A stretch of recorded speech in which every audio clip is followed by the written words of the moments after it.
Hoje nós celebramos o chamado Sábado Santo, a Páscoa do Senhor. A Páscoa do Senhor, podemos perguntar o que significa. Talvez dois significados. Lá no Antigo Testamento, significa a libertação do povo do Egito, que até hoje os judeus recordam. Foi um grande acontecimento, um fato curiosíssimo.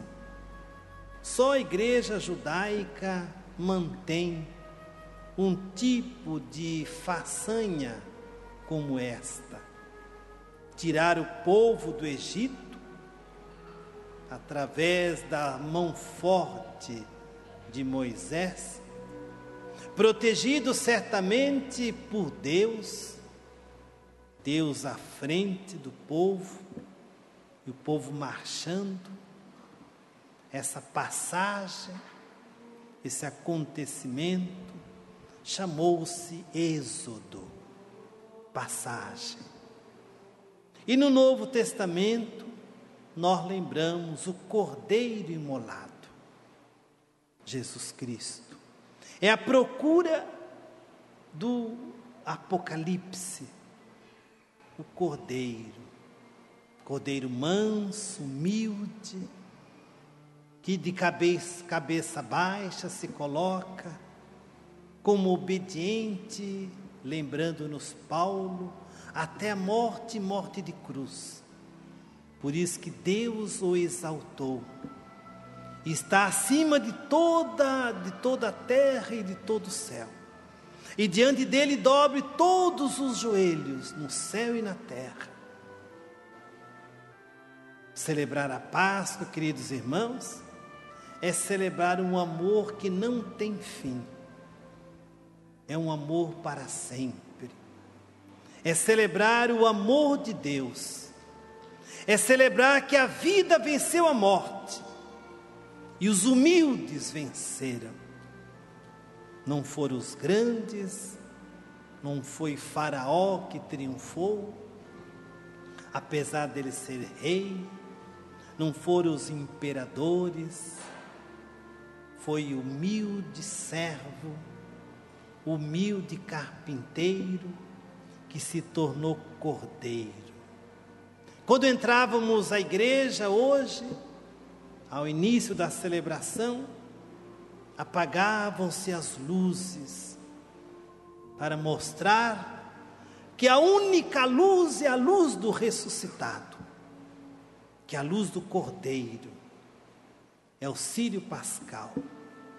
E é o início de um tempo novo, recordando-nos o Antigo Testamento, onde as trevas foram dissipadas, e elas foram se dissipando à medida que a luz do Cristo ia entrando.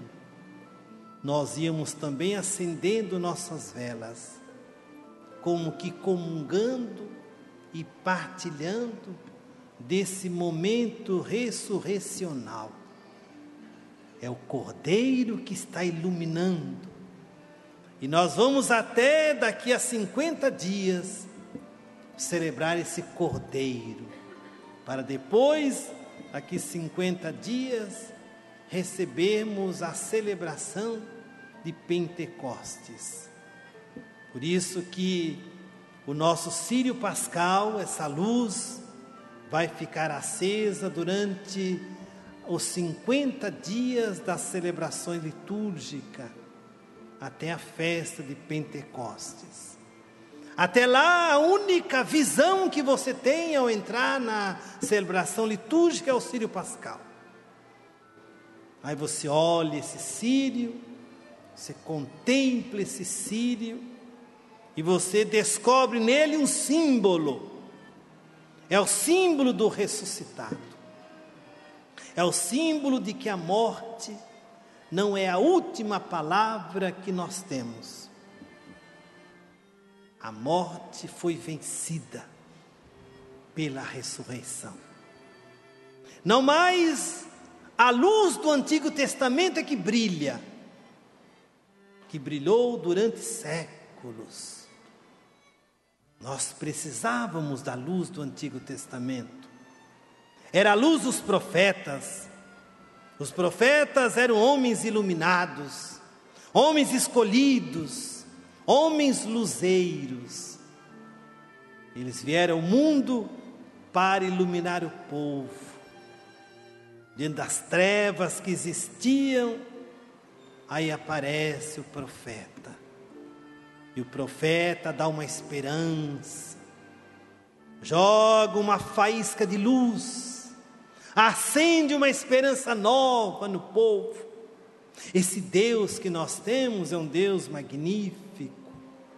Ele nunca nos desamparou.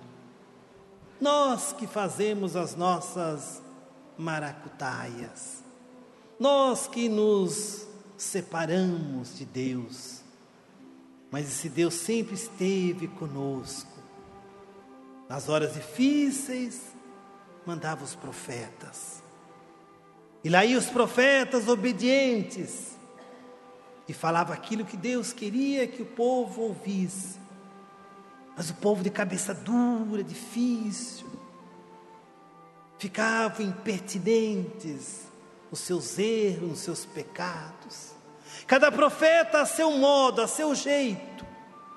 Deus os enviava segundo as circunstâncias. Quando mais difíceis, vinha o Ezequiel. Quanto mais agnóstica era a situação, mandava um Amós. Quando as coisas fluíam bem, mandava Isaías, e assim por diante. Quando nós falamos da Páscoa, nós falamos de uma revisão de vida. E essa revisão de vida não é somente uma revisão de vida pessoal, é uma revisão da nova criação. E a Páscoa é o 8º dia da criação. Lembrando, na primeira leitura, os 7 primeiros dias da criação. No primeiro dia, Deus cria a luz. Sem luz, nós não podemos fazer nada. Precisamos da luz.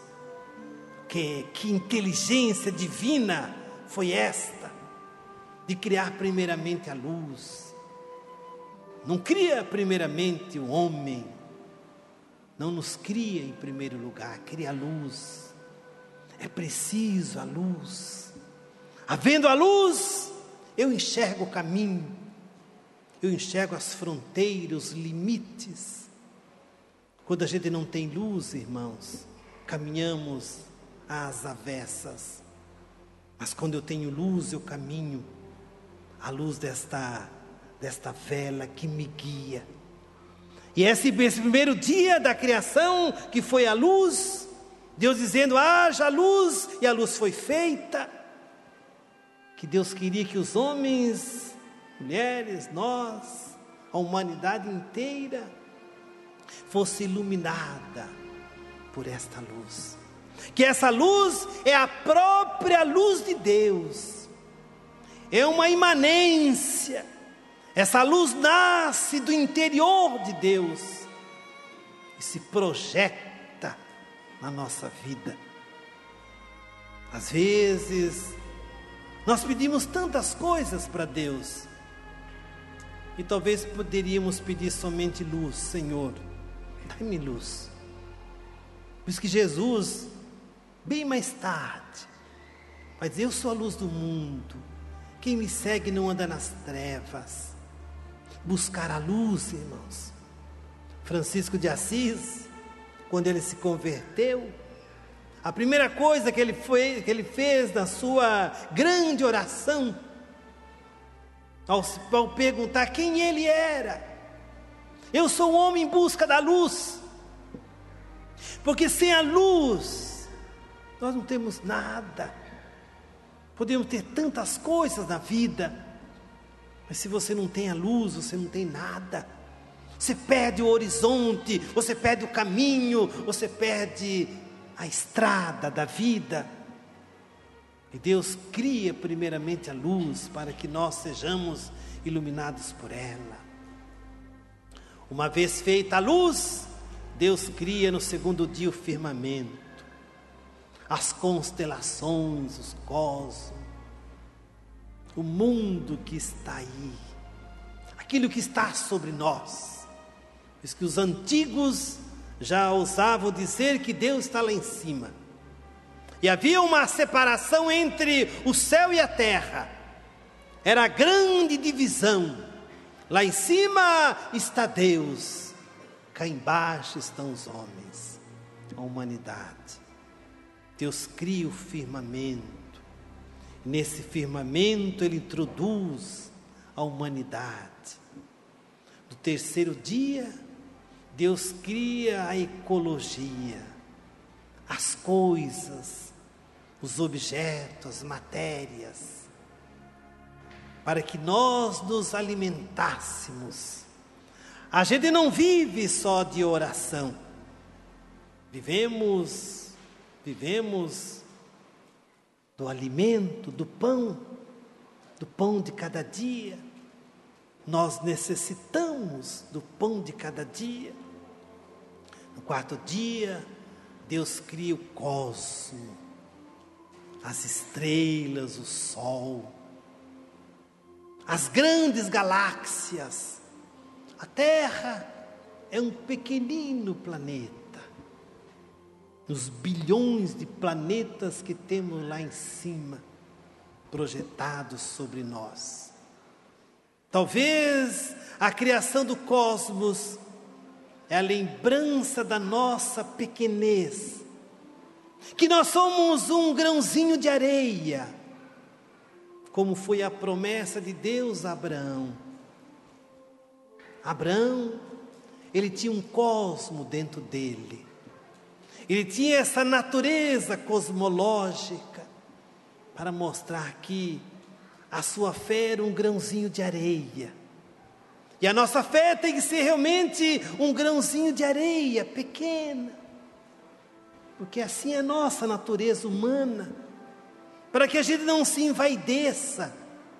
E não se envaidecendo, talvez possamos ser mais humildes. E reconhecer que nós temos alguém que é superior a nós. No quinto dia, Deus cria a fauna, a flora, a beleza das flores. A vida só é bela quando existe flor. Às vezes a nossa vida, irmão, é tão magoada, tão triste, porque nós nem cultuamos uma flor na nossa casa. Se você chegar hoje na sua casa, olhe para a sua casa e pergunte se lá existe uma flor.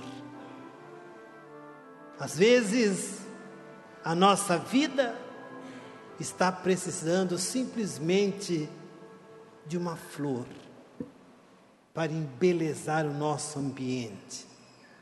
Nós temos tantas coisas na nossa casa, mas não temos talvez uma rosa, um cravo, uma orquídea, uma flor. Porque nós somos tão ocupados, irmãos, com as coisas do mundo, que a fauna não entra mais na nossa vida. Nós vamos perdendo os nossos quintais, ficaram todos asfaltados, que nós não queremos mexer com a terra.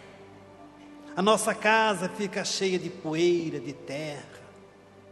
E nós vamos limpando tanto, que nós nos esquecemos de nós mesmos. Porque esse mundo, essa natureza, está assim do jeito que está. No sexto dia, Deus cria os animais, os bichos, a natureza. Os animais embelezam nossa vida. Nesse mundo que vivemos hoje, no século 21, talvez a nossa vida é tão egoísta, que nem um bichinho em casa nós queremos ter, porque ele talvez dá para nós muito trabalho. E Deus cria os animais, claro, não para viver em cativeiro, mas para viverem soltos na natureza. Mas podemos fazer da nossa casa uma pequena ecologia. Mas a nossa vida está tão assim, cheia de coisas, que nós não temos amor pelos animais. Nós não queremos animais na nossa casa, porque eles defecam, eles urinam, eles sujam, eles exigem cuidado. E nós não queremos isto. Temos outras preocupações. A nossa vida é tão agitada com coisas que nós vamos criando, que a fauna, que os animais não habitam nossa casa. Eles não podem entrar. E é bom lembrar que nós também somos animais. Talvez animais que até perderam a razão. Perderam a razão do animal menor, que são os outros, que não têm a inteligência suficiente como nós. Aí vem o 7º dia. E no 7º dia a Bíblia diz que Deus descansou. É o dia do repouso, dia do descanso. A gente trabalha bastante, irmãos, mas um dia na semana a gente tem que fazer nada. É o dia do descanso, o dia do repouso, é o dia de Deus, é o dia de eu ir à igreja, é o dia de eu fazer caridade, é o dia de eu fazer a solidariedade acontecer na minha vida, é o dia onde eu tenho o direito de não fazer absolutamente nada e ficar de barriga para o sol, contemplando aquilo que o mesmo Deus fizera. Deus trabalhou 6 dias e no 7º descansou. Será que o mundo de hoje, dos hipermercados, das lojas, dos shopping centers, o povo hoje é mais feliz porque nós vamos às compras no final de semana? O mundo está tão complicado, irmãos, que até sexta-feira santa a gente precisa comprar coisas. E os nossos mercados estão todos abertos, porque a gente vai se afastando de Deus. E à medida que você vai se afastando de Deus, você vai excluindo tudo aquilo que é de solidário, tudo aquilo que é de pessoa, que é pessoal. E você vai voltando a sua vida somente para si mesmo. É preciso trabalhar, trabalhar e trabalhar. A gente não tem tempo nem de ir à igreja. O domingo é tão cheio de coisas, é tão ocupado meu domingo, que eu não gasto horas, menos 1 hora, porque Deus gastou o dia todo descansando. Deus que é Deus descansou. E a gente que não é Deus, o que é que nós fazemos? Então fica aí, queridos irmãos, consubstanciado a Páscoa. A Páscoa é uma passagem. Deus organiza o mundo e entrega a nós aquilo que Ele fizera. Como que nesse 7º dia do descanso de Deus, Ele estivesse dizendo: olha, agora tudo que eu fiz é de vocês. Vocês agora é que deverão tomar conta. Deus cria o bioma e o ser humano no ecossistema terrestre talvez não sabe cuidar. E a natureza tem um equilíbrio. Tudo tem seu equilíbrio. A Amazônia, as Caatingas, o Cerrado, os Pampas gaúcho, Pantanal matogrossense, tudo isso está encerrado na grande criação de Deus. E por outro lado, nós contemplamos a fome, a miséria, a pobreza, a indigência. Queridos irmãos, celebrar a Páscoa é celebrar uma luz nova, que é possível reconstruir o mundo, mas só é possível reconstruir o mundo em Deus. E sem Ele, nada de importante nós iremos fazer. Então fica aí para nós esse questionamento da Santa Páscoa.